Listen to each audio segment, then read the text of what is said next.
سلامونه، وخت مو په خیر. د دې اونۍ غوره خبرونو ته ښه راغلاست. ټاکل شوي د 14 لمریز کال د وري یا حمل په 2مه نیټه د کمال خان بند رسما پرانیستل شي.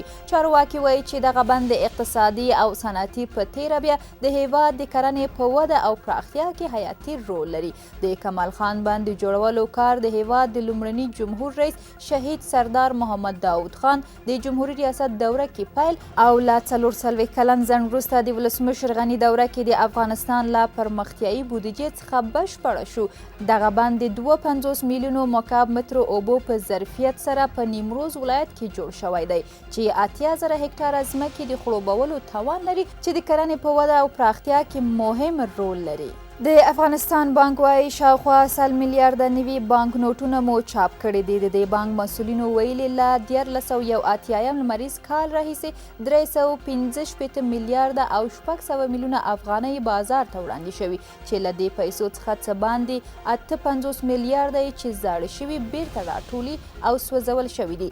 د مسؤلینو په وینا چې نوي بانک نوټونه له لوړ کیفیت څخه برخمن دي او د PWPW کمپنۍ لخوا په پولنډ کې چاپ شوي او په هر بانک نوټ شاوخوا 3 افغانۍ لګښت راغلی دی. د افغانستان د مالیې وزارت وايي د روان مالي کال د کب میاشتې په لومړیو 2 اونیو کې یې 15 میلیارډ او 544 میلیونه افغانۍ عواید راټول کړي دي. د دغه وزارت له لوري رسنیو ته په استول شوي پیغام کې راغلي چې له دې شمېر 614 میلیونه افغانۍ له مستفیدینو، 1 میلیارډ او 346 میلیونه له مالیاتي عوایدو، 801 میلیونه افغانۍ له غیر مالیاتي عوایدو او 2 میلیارډ او 282 میلیونه افغانۍ له ګمرکونو څخه ترلاسه شوي دي.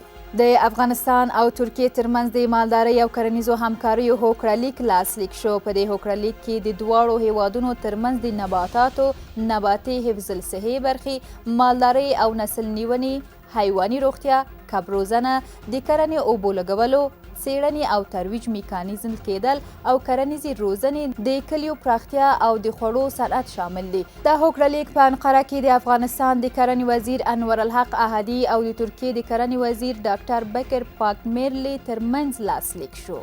په پکتیا ولایت کې د پلتو بند چارې پیل شوې. د اوبو د چارو د تنظیم ملي اداره وايي په دې بند 1.4 میلیارډه افغانۍ لګښت راځي چې له بشپړېدو وروسته به 3000 هکټاره ځمکه خړوبه کړي.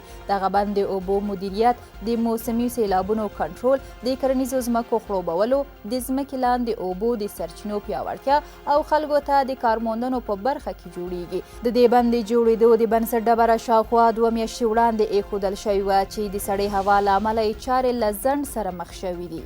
په ټول افغانستان کې تر اوسه 2.5 میلیونه افغانانو برېښنایي پیژندپاڼې اخیستې دي. د احصایې او معلوماتو ملي اداره وايي هڅه کوي چې د پیژندپاڼو د ویش لړۍ روانه وساتي.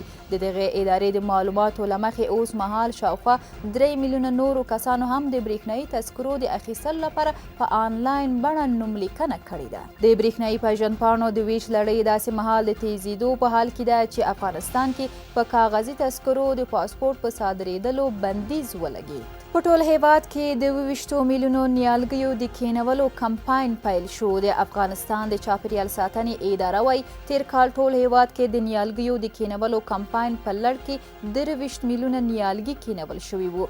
محمد اشرف غني هم په یو حکم کې وزارتونو او په مرکز او ولایت کې د دولتي ادارو مسؤلینو ته دندې سپارلې چې د چاپیریال ساتنې ادارې او اړوند ښاروالۍ سره په همغږۍ د نیالګیو کرلو کمپاین کې ګډون وکړي.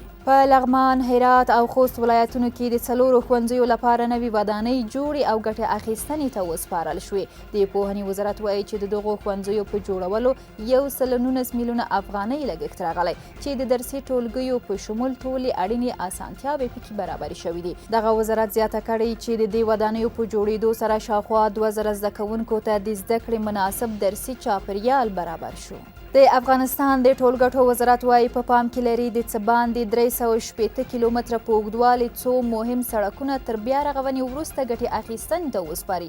په هرو 100 ورځو کې یو زیری هغه پروګرام دی چې په لړ کې یې په هرو 3 میاشتو کې د بیا رغونې یوه پروژه بشپړېږي.